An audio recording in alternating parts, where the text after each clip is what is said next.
2020 மற்றும் 2024 ஆண்டிற்கிடையில் அரச ஊழியர் ஒருவரின் சம்பளத்தின் உண்மையான பெறுமதி 36% 36 விழுக்காடு குறைந்துள்ளதாக பேராதனை பல்கலைக்கழகத்தின் பொருளாதாரம் மற்றும் புள்ளியியல் கற்கைகள் துறையின் பேராசிரியர் வசந்த அத்துக்கோரள தெரிவித்துள்ளார்.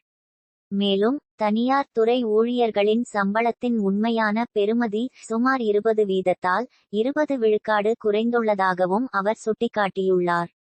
இதற்கமைய 2020 ஆண்டுக்குள் 50,000 ரூபாய் சம்பளம் பெற்ற ஒருவரின் உண்மையான சம்பளம் 32,000 ரூபாவாக குறைந்துள்ளதாக பேராசிரியர் தெரிவித்துள்ளார். இதேவேளை 2,00,000 ரூபாய் சம்பளம் பெற்ற ஒருவரின் உண்மையான சம்பளத்தின் பெறுமதி 1,28,000 ரூபாய் என்றும் பேராசிரியர் தெரிவித்துள்ளார்.